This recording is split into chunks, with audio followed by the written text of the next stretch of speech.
A young nurse called a Mafia boss and said, "Your daughter is lying unconscious on the street." What happened next shook him. Before we begin, let us know in the comments. Where are you watching from, and what time is it right now? We love hearing from our global soul-stirring stories family. And if you're new here, hit that like button, subscribe, and turn on the notification bell so you never miss a story that touches the heart. The Manhattan sidewalk was a blur of briefcases, honking taxis, and a sky slowly draining into dusk. Rush hour had arrived in full force, impatient footsteps and clipped conversations rising between buildings. Jessica Thompson, 26, in navy blue scrubs and white sneakers, weaved through the crowd, a tired yet steady rhythm in her stride. Her long brown hair was pulled into a loose ponytail beneath her jacket hood, and her ID badge bounced softly against her chest with every step. Her shift at Mount Sinai's pediatric ward had just ended. 14 hours, 2 emergencies, and a spilled juice box on her scrubs. She just wanted to get home, shower, and fall into bed. Until she saw her. Near the corner of Lexington and 63rd, right beside the crosswalk, a tiny figure had crumpled to the pavement. Unnoticed. Or worse, ignored. A little girl. No older than 4. Jessica's body moved before her mind caught up. She dropped her tote bag, rushed over, and dropped to her knees. "Sweetheart, can you hear me?" The girl's skin was pale. Her lips tinged faintly blue. Her breathing was fast, shallow, limbs twitching slightly. Jessica scanned quickly. No blood. No trauma. No visible injuries. But she recognized the signs immediately. Hypoglycemic episode. Low blood sugar combined with possible panic-induced hyperventilation. The girl was slipping into shock. She reached into the girl's coat pocket, searching for identification, and found a laminated card. Annabella Bosso. In case of emergency, call. Jessica didn't hesitate. She pulled out her phone with one hand, cradling the child's head with the other, and began to dial. 1 ring. 2. Then, "Who is this?" The voice was sharp. Low. Controlled in a way that made Jessica's instincts prickle. "I'm a nurse," she said calmly.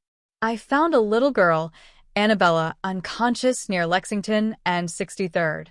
She's awake now, but disoriented. I think it was a hypoglycemic seizure." Silence. "Then don't move. Stay with her. I'm coming." Click. No name. No questions. Just a command and a dial tone. Jessica blinked at the abruptness, then glanced down. Annabella's small fingers had curled tightly around her thumb. She was trembling, but conscious now, her eyes glazed with tears but fixed on Jessica's face. "It's okay, sweetheart," Jessica whispered. "Someone's coming for you." She rocked slightly, humming softly as the girl's breathing slowed. Around them, people kept walking. Shopping bags swinging. Phones pressed to ears. Eyes trained forward. No one stopped. 17 minutes later, a sleek black SUV glided to a stop at the curb. Then 2 more behind it. The sirens of Manhattan faded into a hum. Jessica stayed crouched beside the little girl on the sidewalk, one arm wrapped protectively around her shoulders as Annabella leaned into her chest.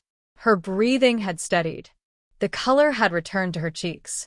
It was only now, in the lull, that Jessica allowed herself to look up. The man who had just arrived stood motionless, his tall figure casting a long shadow over the concrete. He didn't need to introduce himself. His presence did it for him. Scaloni Bosso. His name wasn't spoken, but it didn't need to be. Power clung to him like shadow, tailored suit, dark eyes that had seen too much, a jaw carved from years of command and consequence. His presence didn't announce itself. It simply was undeniable and absolute. Manhattan knew his name. The docks knew it. The clubs. The streets where money moved in silence and debts were paid in fear. He was tall, broad-shouldered, dressed in a charcoal overcoat that looked effortless but cost more than most people earned in a year. His dark hair was flecked with silver at the temples. His expression was unreadable until his eyes found Annabella. Then, everything cracked. Behind him, his security team kept a respectful distance. No one interrupted. No one spoke. Jessica rose slowly, still supporting Annabella's small body against her chest. Scaloni took a step forward, then stopped. His hands flexed at his sides. "Is she all right?" His voice was calm, but something beneath it wavered. "She's stable now," Jessica said softly. She went into mild hypoglycemic shock, likely hadn't eaten for hours. Combined with emotional distress and exhaustion, it triggered panic and collapse. She adjusted Annabella's coat gently. "She's okay, but she needs rest. Water. Food." Scaloni's lips parted, but no sound came out. Jessica continued, her tone firm but not unkind. She must have been crying for a while. Her tear ducts were dry. And her shoes. She nodded toward the child's pink flats, worn thin. She must have walked blocks. "She wasn't supposed to be alone," he muttered, jaw clenched. No explanation followed.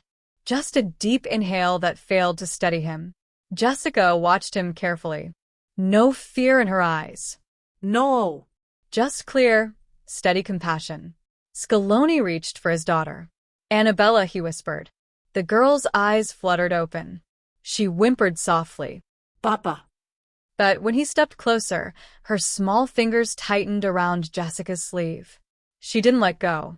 Something broke in Scaloni's expression, raw, unguarded, exposed in a way no boardroom or back-alley negotiation had ever managed. Jessica gave a small, reassuring smile. "It's okay. He's here." Gently, she began to transfer Annabella into his arms. The child went reluctantly, her gaze still locked on Jessica's face.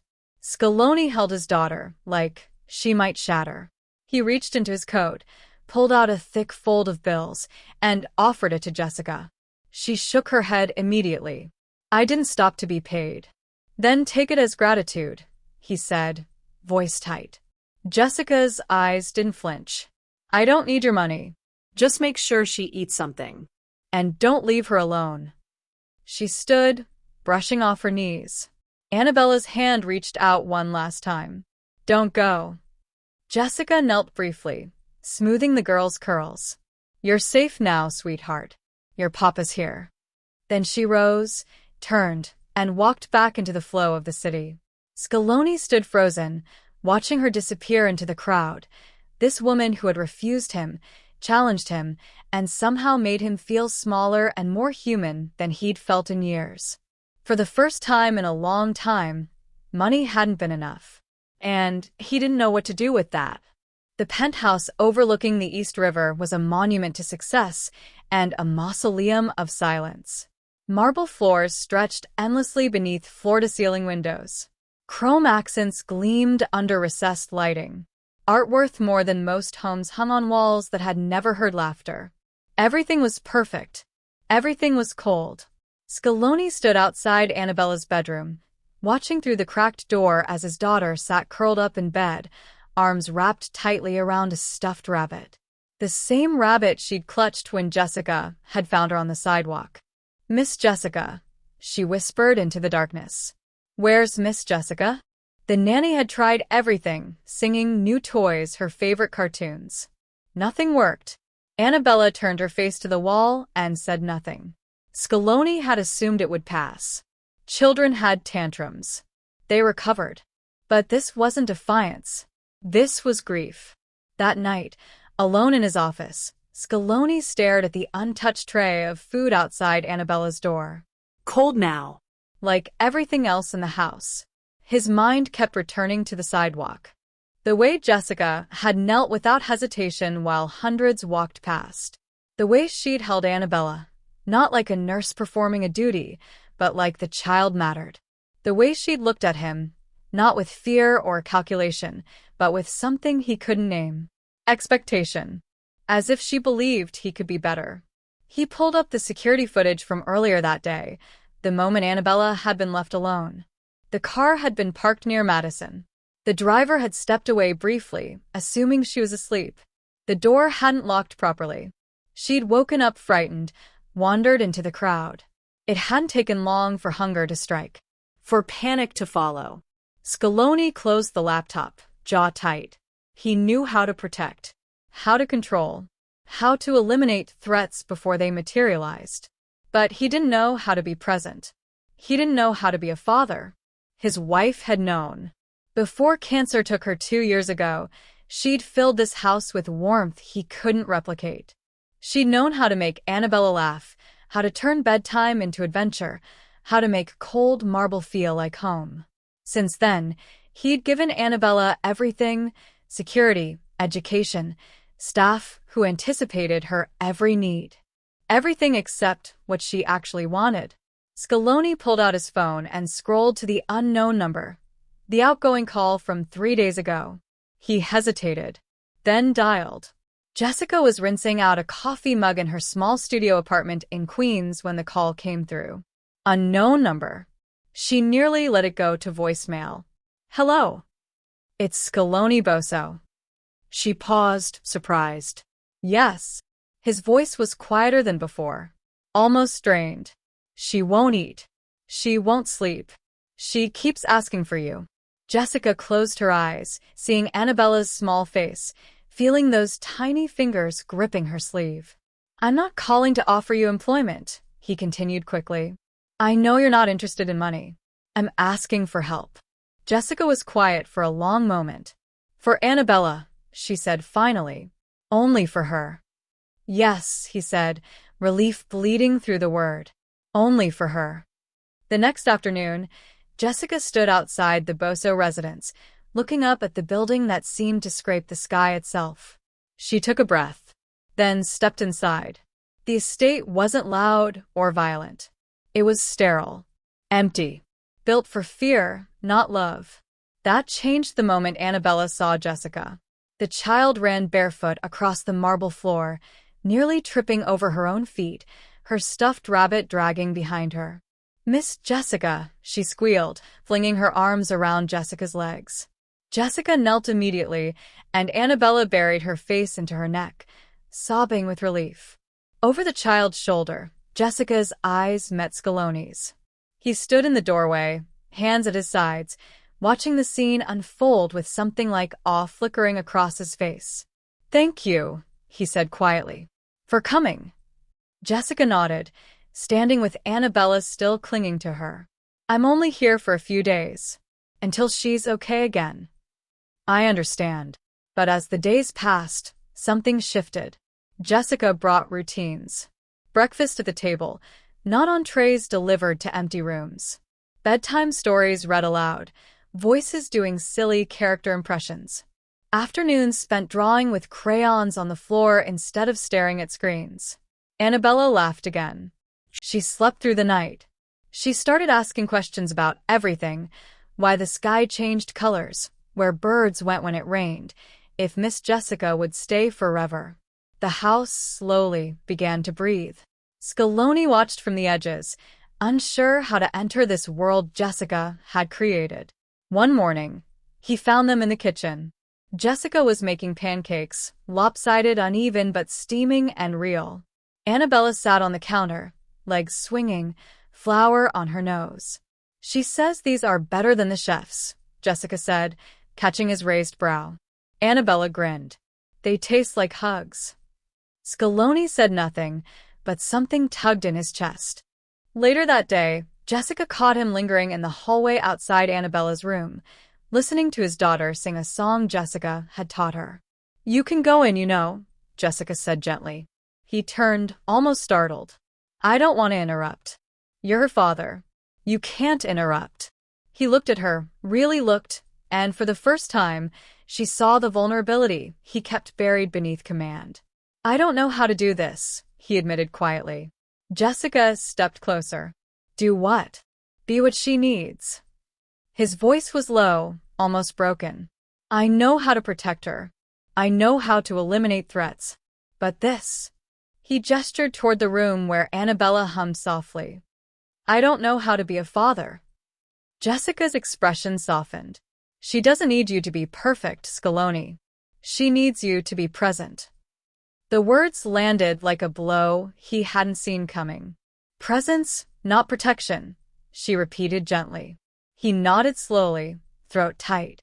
That night, Scaloni sat beside Annabella's bed while Jessica read a story. His daughter reached out mid-sentence and took his hand. He held on. And for the first time in 2 years, the house felt like it might become a home. It started with a photograph. One harmless shot taken outside a neighborhood cafe, Jessica pushing a stroller, Annabella giggling beside her, Scaloni walking alongside them holding a paper bag of pastries. To anyone who knew them, it was ordinary. To the internet, it was something else entirely. By morning, headlines exploded across tabloid sites and social media feeds. Mafia kingpins, new mystery woman. Who is the nurse living with Scaloni Bosso? From Scrubs to Scandal. Inside the life of Jessica Thompson.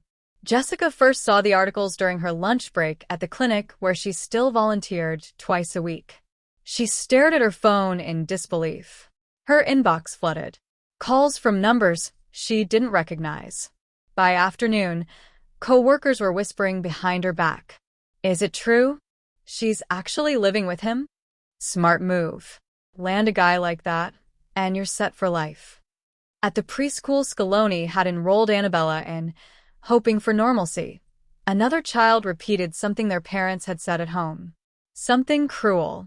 Something Jessica never got the full version of, but enough to send Annabella home quiet, eyes downcast, clutching her rabbit tighter than usual. That night, she asked softly, "Is it bad that I love you, Miss Jessica?" Jessica's heart broke. Scaloni was livid when he saw the headlines.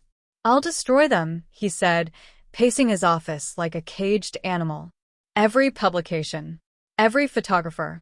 I'll make sure they never work again." Jessica shook her head. "You can't sue people for gossip, Scaloni. Especially not when it's dressed as curiosity. You don't deserve this." "It's not about what I deserve." Her voice was calm but firm. "It's about what Annabella needs. And right now, she needs quiet." That night, long after Annabella had gone to bed, Jessica stood by the window in the guest room, city lights blinking in the distance, indifferent and cold. She held a small envelope in her hand. She'd made her decision. The next morning, when Scaloni entered Annabella's room to wake her, he found the envelope on the pillow beside his sleeping daughter. Inside was a short letter, written in Jessica's neat handwriting. "Dear Annabella, if I could stay forever, I would. But sometimes grown-ups have to leave, not because they stop loving someone, but because they love them too much to let the world hurt them. You're the brightest star in the sky. Don't let anyone ever tell you different. I didn't stay for your papa's money. I stayed for your smile. And maybe a little for his. Love always, Jessica." Scaloni stared at the letter for a long time. He read it once.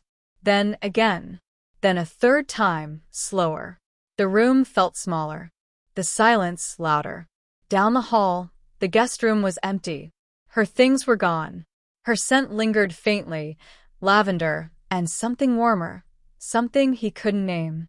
He found Annabella sitting on the stairs, clutching her rabbit, eyes red and swollen. She didn't ask where Jessica went.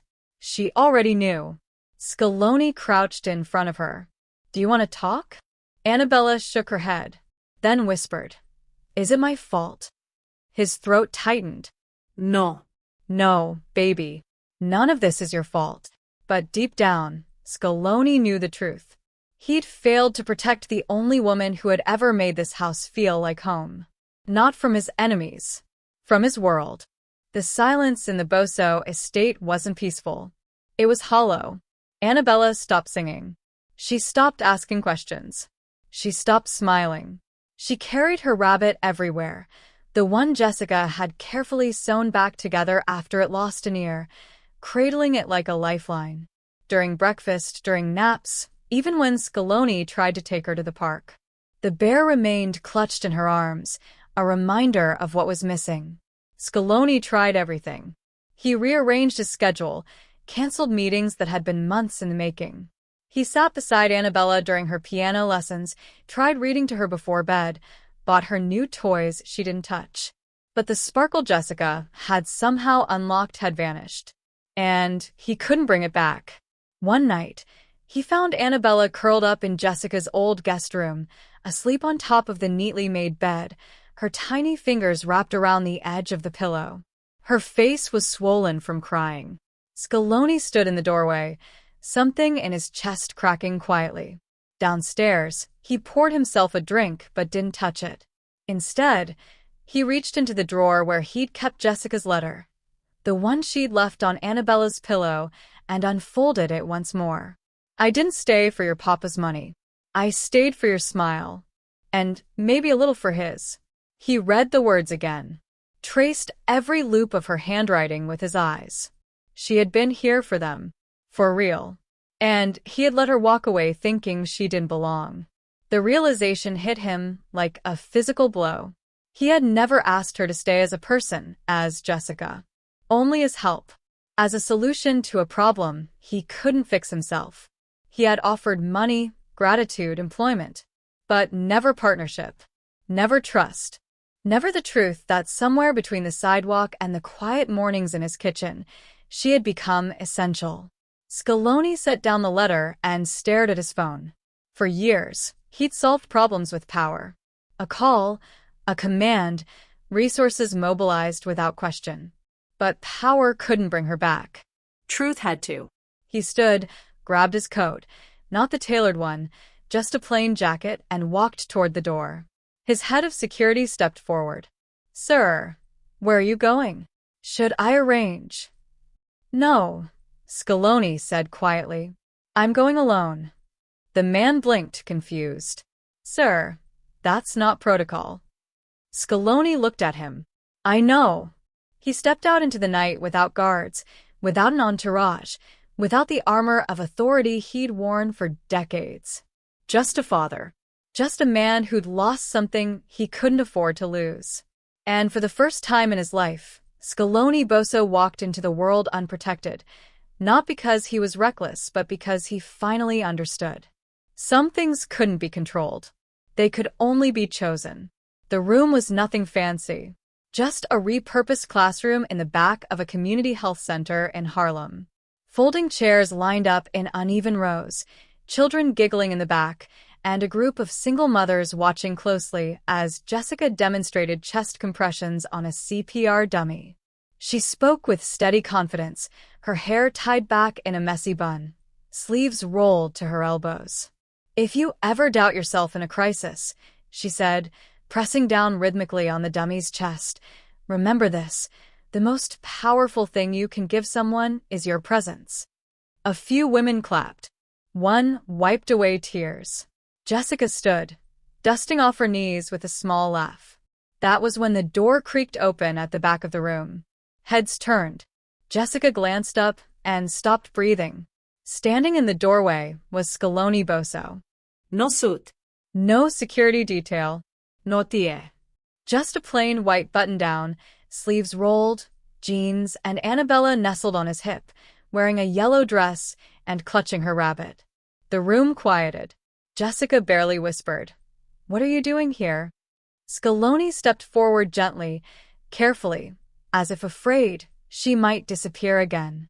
"I'm sorry to interrupt," he said, his voice softer than she'd ever heard it. "But I came to return something." Jessica blinked, confused. "Return what?" "Hope," he said simply. "You gave it to us. And I didn't know how to keep it." The women in the room exchanged glances, some smiling softly. Scaloni took another step forward.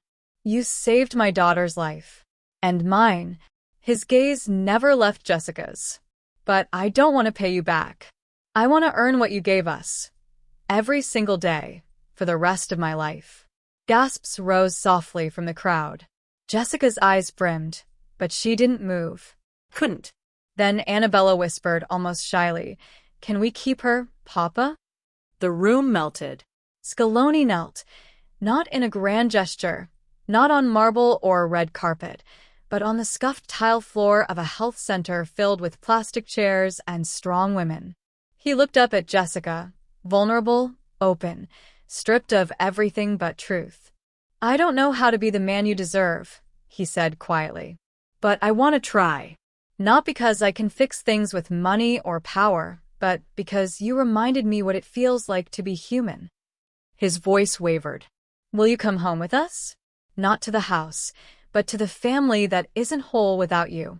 Jessica didn't answer with words. She dropped to her knees in front of him and wrapped her arms around both of them, Scaloni and Annabella together. Annabella giggled, stuck between them, and the entire room erupted into soft claps and misty eyes. Jessica pulled back just enough to meet Scaloni's gaze. I'll come home, she whispered, but only if you promise to let me stay as myself. Not as help. Not as a fix. Just as Jessica. Scaloni nodded, throat tight. Just as Jessica. And for the first time in years, forgiveness felt like something he'd earned. Not bought. Earned. 6 months changed everything. The penthouse overlooking the East River no longer felt like a mausoleum. Annabella's laughter echoed through hallways that had once known only silence. Crayon drawings covered the refrigerator. Toys scattered across marble floors. The smell of homemade meals replaced the sterile scent of catered trays. The house had become a home. Jessica set boundaries from the start. I'm not staff, she told Scaloni clearly. I'm not here to manage your household or raise your daughter alone.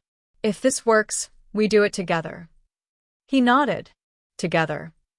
And slowly, carefully, he learned what that meant.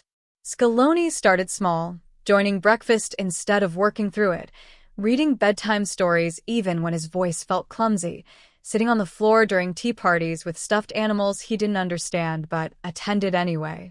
One evening, Jessica found him in Annabella's room, attempting to braid his daughter's hair. The result was lopsided, uneven, barely holding together. Annabella beamed. It's perfect, Papa. Jessica smiled from the doorway. You're getting better. Scaloni looked up, something vulnerable in his expression. I'm trying. I know, she said softly. That's what matters. But presence wasn't the only thing changing. Late one night, after Annabella was asleep, Scaloni sat across from Jessica at the kitchen table, fingers wrapped around a cup of coffee he hadn't touched. I've been dismantling things, he said quietly. Jessica looked up. What kind of things? Operations. Partnerships. The parts of my world that put her at risk. He nodded toward Annabella's room. I can't walk away from everything, not without consequences. But I can choose what I build going forward. Jessica reached across the table, her hand covering his. That's not easy. No, he admitted. But neither is watching you walk away, because I was too afraid to let you stay. She squeezed his hand. You're not that man anymore. I'm trying not to be. Annabella thrived in ways neither of them expected. She started preschool and made friends. She asked questions about everything. Why leaves changed colors, where stars went during the day, if love was something you could see. One afternoon, she sat between Jessica and Scaloni on the couch, coloring quietly. Miss Jessica? She said without looking up. Yes, sweetheart. Are you staying forever now? Jessica glanced at Scaloni. He met her gaze, steady and sure. Yes, Jessica said, voice soft but certain. I'm staying. Annabella grinned and went back to coloring, as if that was the most natural answer in the world. That night, after Annabella was tucked in, Scaloni stood with Jessica on the balcony, overlooking the city. I never thought I could have this, he said quietly. Have what? Peace.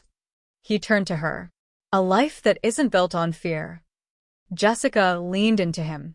You always could. You just needed to choose it. He wrapped his arm around her shoulders. Below them, the city hummed, restless, unforgiving, alive. But up here, warmth had won. And for the first time, Scaloni Bosso understood what it meant to protect something not with power but with presence. 2 years later, Manhattan still never slowed down for anyone. But some things had changed. Jessica stood at the window of the penthouse, watching the sun rise over the East River, coffee warm in her hands. Behind her, the kitchen hummed with quiet life. Annabella's laughter as Scaloni pretended to burn the pancakes, the clatter of plates, the smell of cinnamon and butter. A home. Not perfect, not pristine, but real. Later that morning, they drove through the city together. No security convoy. No tinted windows. Just a family in a car, heading to the park. As they passed Lexington and 63rd, Jessica's eyes found the spot. The crosswalk where it all began. The newspaper stand was still there. The sidewalk still crowded. She wondered how many people walked past moments like that every single day. How many saw someone hurting and chose to keep moving. Scaloni noticed her silence. "You're thinking about that day?" Jessica nodded. "Always."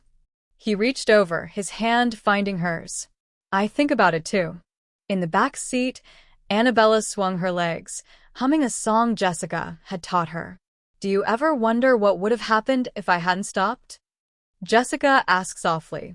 Scaloni's jaw tightened. "Every day." She turned to him. "Why?" "Because I would have lost her," he said quietly. "And I never would have found you." That evening, after Annabella had fallen asleep, Scaloni stood in the doorway of her room, watching his daughter breathe softly, her rabbit tucked under one arm, a smile lingering on her face, even in sleep. Jessica came up beside him, slipping her hand into his. "She's happy," Jessica whispered. "Because of you. Because of us." Scaloni looked down at her. This woman who had knelt on a sidewalk when no one else would, who had refused his money, his power, his control, and had instead offered something he'd never known he needed. Truth. Presence. Love. "I used to think strength meant never breaking," he said quietly. "But you taught me something different." "What's that?" "That the strongest thing a man can do is kneel." Jessica leaned into him, her head resting against his shoulder. Outside, the city glowed, restless, unforgiving, alive. But inside, warmth had won.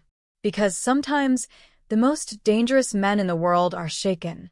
Not by violence, not by power, not by fear, but by the smallest heartbeat lying unconscious on a street corner.